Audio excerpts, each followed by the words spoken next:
प्रणाम स्टूडेंट। आज हम बात करने वाले हैं जीडीपी निकालने का जो तीसरा तरीका होता है एक्सपेंडिचर मेथड, वो निकालना सीखेंगे। इससे पहले हमने जीडीपी निकालने के जो दो और तरीके थे, पहला हमने देखा था प्रोडक्ट मेथड के बारे में, दूसरा इनकम मेथड के बारे में। और आज सीखेंगे कि एक्सपेंडिचर मेथड के बिहाफ पर हम जीडीपी को किस तरीके से निकाले, वो चीज जानेंगे। तो चलिए शुरू करते हैं।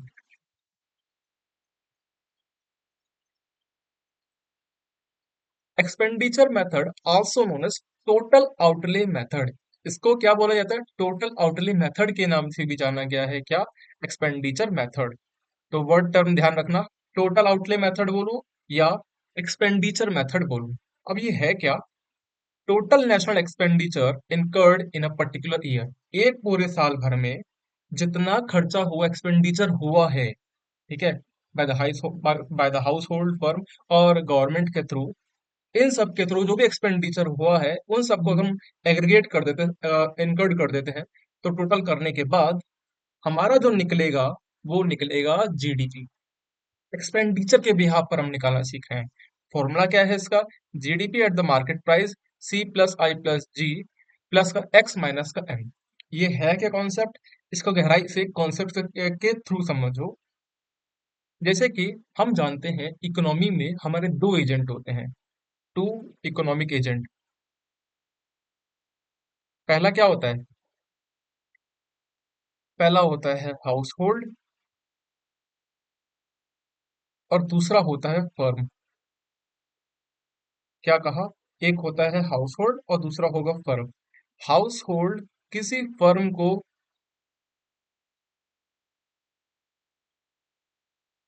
प्रोवाइड करता है। क्या प्रोवाइड करता है हाउस होल्ड किसी फर्म को? Factor of production.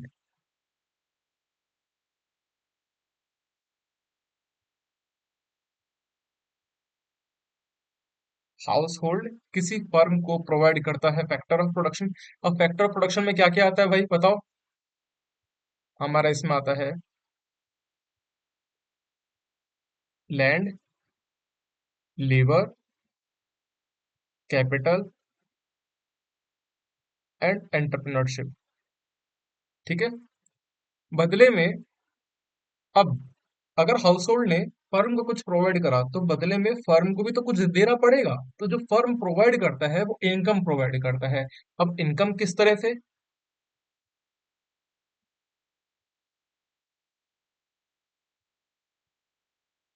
ये फर्म दे रहा है किसको? हाउस होल्ड को दे रहा है।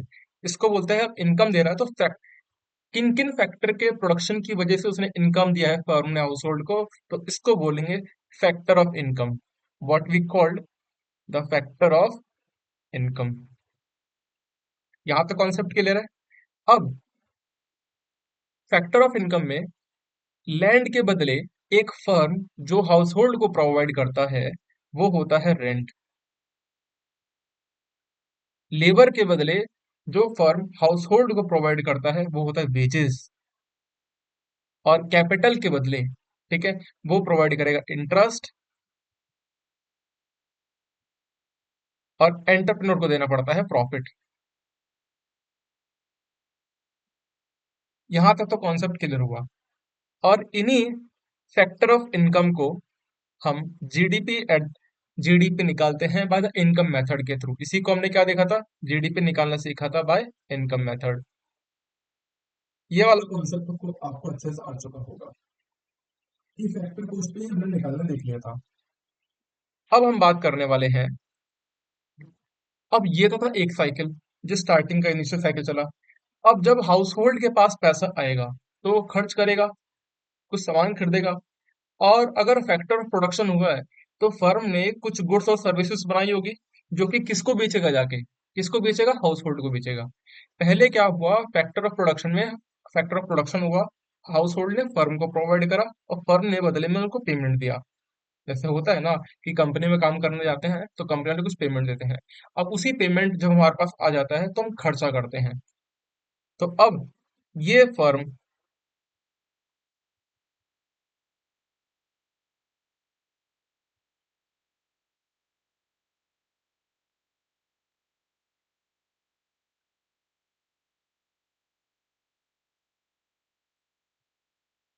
ये फर्म हाउस होल्ड को गुड्स और सर्विसेज देता है, गुड्स एंड सर्विसेज प्रोवाइड करता है, ठीक है।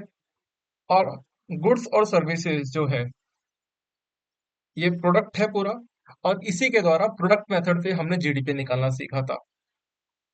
इसके द्वारा हमने तीसरा क्या सीखा था कि इसके द्वारा जीडीपी कैसे निकालते हैं, by using the product method, जो पहला तरीका हमने सीखा था। यहां तक तो कॉन्सेप्ट क्लियर है। स्टार्टिंग में factor of income, in factor of income को प्लस कर देते हैं तो GDP at the income method से हमारा निकल जाता है।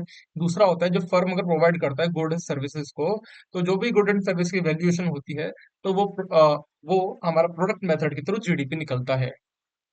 अब बदले में हाउस होल्ड है,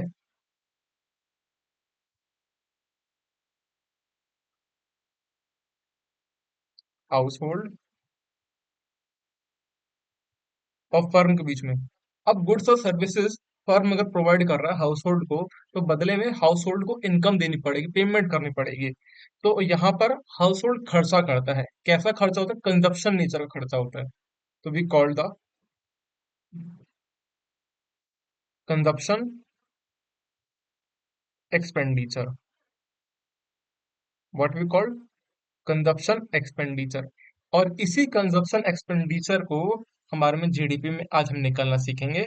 और एक कंजप्शन एक्सपेंडिचर किस किस तरीके से खर्चा होता है हाउस होल्ड के द्वारा फर्म बाय फर्म को, तो किन किन तरीके से खर्चा होता है वो चीज आज निकालना देखेंगे। इसका एक जनरल फॉर्मूला है, expenditure method is equals to C plus I plus G, या C G I plus X minus का एम। ये C plus G plus I plus का एक्स माइनस का एम क्या है? सी होता है हाउस होल्ड, जी होता है गवर्नमेंट जो भी एक्सपेंडिचर करती है, आई होता है इन्वेस्टमेंट, और एक्स होता है एक्स एक्सपोर्ट माइनस का इंपोर्ट। यहाँ पर देखो, C personal consumption expenditure, I investment, और G government expenditure, X minus का एम होता है नेट एक्सपोर्ट कितना हुआ है। इन सभी जो चार चीजें हैं इनको डेप्थ में आप सीखेंगे, ये चार वर्ड है क्या। आइए देखिए।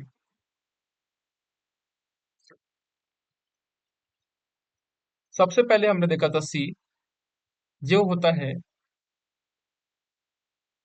Private final consumption expenditure. क्या कहा? Private final consumption expenditure. जो भी प्राइवेट इंडिविजुअल, ठीक है, हम लोग आप लोग जो खर्चा करते हैं, ठीक है, उसको बोला गया है।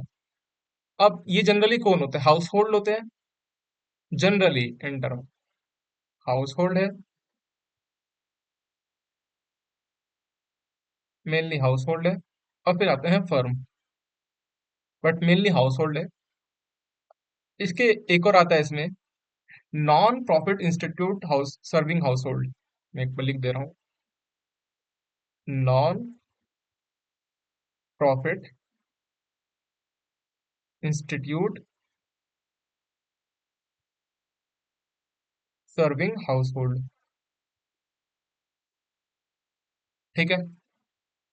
जैसे कि चर्च है, जैसे कि लाइब्रेरी है, जैसे कि म्यूजियम है, जैसे कि गुरुद्वारा है, ये क्या है? ये हाउस होल्ड जो सर्व करने वाले होते हैं, वही तो है। नॉन प्रॉफिट इंस्टीट्यूट है जो कि हाउस होल्ड को सर्व करते हैं।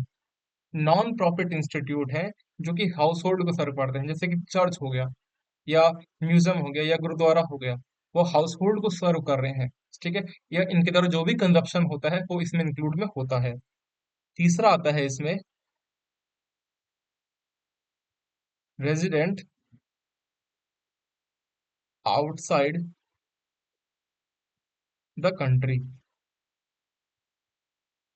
Resident outside the country minus का non resident in India, non resident in India. देखो मेरा कहना यह है, जब आप पढ़ रहे हो तो किसी चीज को डेप्थ में पढ़ो और उसका मीनिंग पता होना चाहिए। यहाँ पर जैसे बुक में, नितिन सिंघानिया की बुक में डायरेक्टली लिखा था, बट मैं चाह रहा हूँ कि आपको हर एक वर्ड का मतलब अच्छे से समझाऊं। तो पहला हाउस होल्ड, जो भी खर्च करेगा। दूसरा non profit institute serving house hold, जो कि वो भी खर्च करेंगे। और तीसरा, अगर हम जो रेजिडेंट आउटसाइड द कंट्री, जो इंडिया के रेजिडेंट बाहर जाके लोग रहते हैं जो खर्चा करते हैं, और वहां के लोग यहाँ पर आके खर्चा करते हैं, तो हम अगर उन दोनों को नेट निकालते हैं, नेट पता है कैसे निकालते हैं, नेट निकालते हैं, माइनस करते हैं, तो जो वो खर्चा हुआ उसको हम काउंट करेंगे प्राइवेट फाइनल कंजप्शन एक्सपेंडिचर। ठीक है, ये पहला था और ये सबसे मेन था, सबसे मेन यही होता है। फिर हम बात करेंगे जी, गवर्नमेंट एक्सपेंडिचर। तो यहाँ पर लिखो गवर्नमेंट फाइनल कंजप्शन एक्सपेंडिचर। जैसे कि जनरल गवर्नमेंट क्या प्रोवाइड करती है, सैलरीज देती है। गवर्नमेंट क्या करती है, सैलरीज देती है अपने वर्करों को, पेंशन देती है, मशीनरी प्रोवाइड करती है, फिक्स्ड एसेट में इन्वेस्ट करती है, तो वो सारे के सारे इसमें काउंट होगा। जो गवर्नमेंट है वो क्या देगी, सैलरी देती है, पेंशन प्रोवाइड करेगी, मशीनरी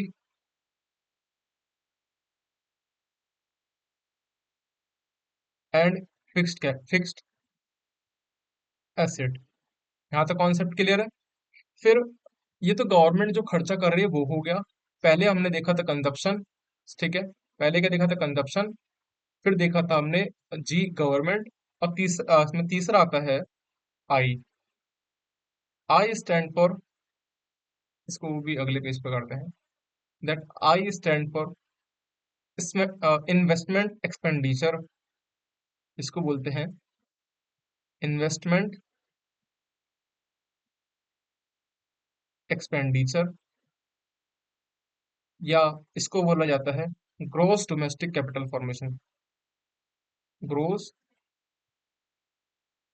डोमेस्टिक कैपिटल फॉर्मेशन भी कहा जाता है।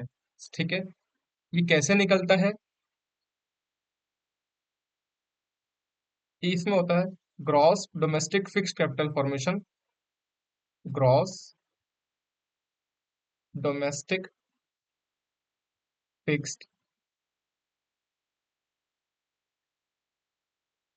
Capital formation. और दूसरा है इसमें change in stocks, change in stock. अब इसे देखो, हमने इन्वेस्टमेंट करा, या फर्म ने, जो फर्म इन्वेस्टमेंट करती है, या हम भी इन्वेस्टमेंट करते हैं, तो जो कैपिटल गुड्स पे जो इन्वेस्टमेंट हो रहा है, तो वहां पर वो बात हो रही है। कैपिटल गुड्स मतलब हाउ, जो मकान खरीदने में इन्वेस्टमेंट होता है, जो मशीनरी खरीदने में इन्वेस्टमेंट होता है, इन्वेस्टमेंट जो एट लास्ट आपको रिटर्न दे के जाता है, वो उसकी बात हो रही है इन्वेस्टमेंट में। यहाँ पर गवर्नमेंट का भी एक्सपेंडिचर होता है। गवर्नमेंट अगर इन्वेस्टमेंट कुछ करती है तो सारे के साथ जितने इन्वेस्टमेंट हैं इंडिया में, वो सारे के सारे इसमें काउंट होंगे। इन्वेस्टमेंट एक्सपेंडिचर, एक्सपेंडिचर हो रहा है बट इन्वेस्टमेंट के पर्पज से हो रहा है, तो उसको बोलेंगे इन्वेस्टमेंट एक्सपेंडिचर। तो इसमें क्या क्या हो सकता है, वो चीज देखो। हो सकता है आपने कुछ फिक्स्ड एसेट में इन्वेस्ट कर रखा हो, change in stock, change in stock. और फिर आता है एक और, वैल्यूबल। और भी कई सारी चीजें हैं। कुल मिला के वैल्यूबल में आ जाए, जैसे अपने लग्जरियस वॉच खरीद ली, या मैं बताऊं कि ज्वेलरी में इन्वेस्ट कर दिया, या ये सब जो इन्वेस्टमेंट है वो वैल्यूबल है। आगे उसकी इन्वेस्टमेंट करोगे तो भैया उसकी सामने के साथ वैल्यू बढ़ेगी। तो क्या है, investment expenditure, gross domestic capital formation पहला, gross domestic domestic fixed capital formation, या चेंज इन स्टॉक्स। और तीसरा है एक्सपोर्ट माइनस का इंपोर्ट, एक्स माइनस का ई माइनस का एक्स, ई माइनस का एम लिखा है, ई माइनस का एम। एक्सपोर्ट में से अगर इंपोर्ट माइनस कर देता हूँ, व्हाट, एक्सपोर्ट में से अगर मैं इंपोर्ट माइनस कर देता हूँ तो हमारा नेट निकल जाएगा कि हमने हमने देखा जीडीपी क्या होता है विद इन ईयर। एक साल के ड्यूरेशन में 1 अप्रैल से लेकर 31 मार्च तक के बीच में इंडिया में जो भी प्रोडक्शन हुआ है गुड्स एंड सर्विसेज का in the domestic territory economic territory, तो उन सबका अगर हम एग्रीगेट कर देते हैं तो कहलाएगा हमारा जीडीपी। तो इंपोर्ट, एक्सपोर्ट माइनस का इंपोर्ट। इंपोर्ट में दो चीज शब्द याद रखना है यहाँ पर। इसमें एक और वर्ड है तो ऐड होता है, दैट इज कॉल्ड डिस्क्रिपेंसीज। ये वर्ड क्या है? एक तो हमने एक्सपोर्ट में से इंपोर्ट करा, वो तो ठीक था। हमने एक चीज देखा था कि जैसे जीबीए हमने निकाला था, ग्रॉस वैल्यू एडेड निकाला था। हमने प्रोडक्शन के स्टेज पे देखा था उसको कि प्रोडक्शन के स्टेज पे कितनी value goods and services produce हुई प्रोडक्शन के स्टेज पे। बट आप एक चीज देखो कि हम जो अब निकाल रहे हैं GDP at the market price निकाल रहे हैं। इसमें मार्केट प्राइस पर निकालते समय ये क्या है? जब हमने इसको निकाला, पहले कुछ प्रोडक्ट बन के बना और बाद में वो मार्केट में आया। कुछ ऐसा हो सकता है कि बीच में कुछ सामान टूट फूट जाए, बेकार हो जाए, ठीक है वो सब। तो उसको बोलते हैं डिस्क्रिपेंसीज। आई थिंक सही प्रोनाउंस कर रहा हूँ कि नहीं। डिस्क्रिपेंसीज स्पेलिंग मैंने लिख दिया है। तो उसको एडजस्ट करने के लिए हमारा निकाला जाता है। तो देखो कुल मिला के कॉन्सेप्ट क्या था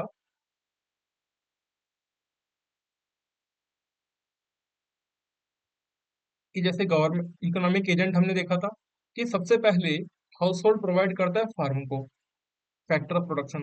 उसके बिहाफ पर जो फर्म देता है हाउस होल्ड को, तो यहाँ पर एक इनकम जनरेट होती है। और या तो हम इसको इस मेथड पर निकालें, फैक्टर इनकम के उस पर निकाल ले जीडीपी, तो भी हमारा सही रहेगा। और फिर क्या होता है, वही पैसा जो अब यहाँ पर जो गुड्स एंड सर्विसेज फर्म दे रही है हाउस होल्ड को दे रही है, तो हम या तो जो प्रोडक्ट या सर्विस मेथड है उसको ग्रॉस वैल्यू एडेड या प्रोडक्ट मेथड के तौर पर निकाल ले, ये भी जीडीपी निकल सकता है। तीसरा होता है हाउस होल्ड जो खर्चा करता है फर्म पे, जो भी उसने सामान लिया है गुड्स और सर्विसेज, अगर हम उस पे कैलकुलेट करें तो भी हमारा जीडीपी निकल जाएगा। तो ये तीनों एक तरह से इंटर रिलेटेड है और ये तीनों में आप कॉन्सेप्ट समझेंगे। इसमें डेफिनेशन डिस्क्रिपेंसीज क्या कहाँ आ जाएगा, इनकम और एक्सपेंडिचर। देखो यहाँ पर गुड्स एंड सर्विसेज है और स्टार्टिंग में जो बना था, तो लास्ट में आते आते जो सामान होगा वो कुछ हो सकता है टूट फूट जाए, तो उसको बोला जाए डिस्क्रिपेंसी। वो जनरली ऐड कर देते हैं लास्ट में ताकि वो एवरेज मतलब उसको डबल काउंट हो रहा है, डबल काउंट तो नहीं बोलूंगा, स्टार्टिंग में प्रोडक्ट निकला और लास्ट में वो प्रोडक्ट आया जो भी टूटा फूटा उसको हटा देते हैं या उसको एड ऑन कर देते हैं, तो हमारा वो निकल जाता है GDP at the market price पे। इसमें आइटम्स कौन कौन सा इंक्लूड होगा? पहला होगा personal consumption expenditure of house hold, ठीक है। Domestic investment, business spending on capital good, अगर बिजनेस डोमेस्टिक इन्वेस्टमेंट क्या क्या है? Net foreign investment, government purchase. देखो पर्सनल कंजप्शन एक्सपेंडिचर अभी हमने देखा कि जो सी था हमारा, वो हम जो भी खर्चा कर रहे हैं वो। डोमेस्टिक इन्वेस्टमेंट, कोई हम डोमेस्टिक इन्वेस्टमेंट कर रहे हैं जैसे कि I. Net foreign investment X minus का एम, और गवर्नमेंट कुछ परचेज कर रही है तो वो भी उसमें आ जाएगा। क्या चीज नहीं इंक्लूड होता है? गवर्नमेंट ट्रांसफर करती है, they are included in private final consumption. Expenditure on semi finished goods, expenditure खर्चा करती है सेमी फिनिश्ड गुड पे। सेकंड हैंड गुड, क्या कहा, सेकंड हैंड जितने भी गुड हैं वो नहीं काउंट होते, वो नहीं काउंट होते किसमें, नेशनल इनकम में। Expenditure on semi finished good ये भी काउंट नहीं होगा। और ट्रांसफर पेमेंट तो कभी काउंट ही नहीं होता है। Purchase of share bond etcetera are not count in what, the national income में काउंट नहीं होगा। इम्प्यूटेड एक्सपेरिमेंट लाइक परचेज और कंस्ट्रक्शन रेजिडेंट बिल्डिंग, ये भी काउंट नहीं होगा। इम्प्यूटेड एक्सपेरिमेंट ऐसा क्यों कहा गया? क्योंकि देखो अगर आप बिल्डिंग खरीद रहे हो या मकान खरीद रहे हो तो वो ऑलरेडी इन्वेस्टमेंट में इंक्लूड हो चुका है, वो अब नेशनल इनकम में वो जो दोबारा इंक्लूड नहीं होगा। तो कॉन्सेप्ट क्लियर हो गया।